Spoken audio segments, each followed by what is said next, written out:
இன்னொரு கட்சியின் தலைவர்களை, கூட்டணி இல்லாத ஒரு கட்சியின் தலைவர்களை புகழ்ந்து பேசுவது அந்த தலைவர்களின் மீதுள்ள நன்மதிப்பால் அல்ல, அவர்களின் நம்பிக்கைக்குரிய வாக்காளர்களை குறிவைத்து காய்களை நகர்த்துகிறது பாஜக. இது அரசியல் நாகரிகங்களுக்கு அப்பாற்பட்ட ஒரு அணுகுமுறையாக இருக்கிறது. அதிமுக வாக்கு வங்கிக்காக மறைந்த தலைவர்கள் எம்ஜிஆர், ஜெயலலிதா ஆகியோரை புகழ்ந்து பேசுவது என்பது பாஜகவின் பலவீனத்தை வெளிப்படுத்துகிறது.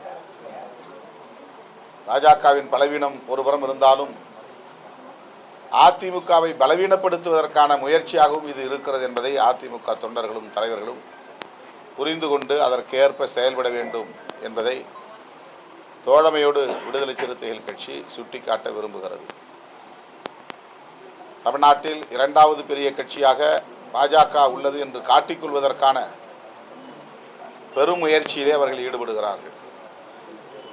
அதனால் அதிமுகவை எந்த அளவுக்கு பலவீனப்படுத்த முடியுமோ அந்த அளவுக்கு பலவீனப்படுத்துவது, பின்னுக்கு தள்ள முயற்சிப்பது போன்ற நடவடிக்கைகளில் அவர்கள் ஈடுபட்டு வருகிறார்கள். இது தமிழ்நாட்டு அரசியலை தலைகீழாக புரட்டி போடுகிற ஒரு முயற்சி. எனவே தமிழ்நாட்டு மக்களும் எச்சரிக்கையாக இருக்க வேண்டும் என்று இந்த நேரத்தில் விடுதலை சிறுத்தைகள் கட்சி சுட்டிக்காட்ட விரும்புகிறது.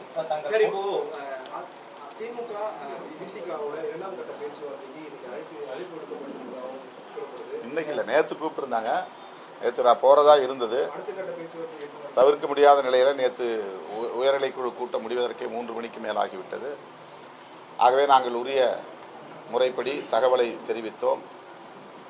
2 நாட்களில் மீண்டும் சந்திப்போம் என கூறியிருக்கிறோம்.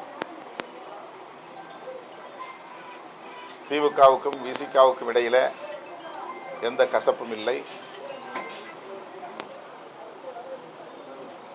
சுமூகமான முறையிலே தீர்வை காண்போம். அகில இந்திய அளவில் இந்தியா கூட்டணி எந்த நோக்கத்திற்காக உருவாக்கப்பட்டிருக்கிறதோ அந்த நோக்கத்திற்கு எந்த சேதமும் ஏற்படாத வகையில் விடுதலை சிறுத்தைகளின் முடிவுகள் இருக்கும்.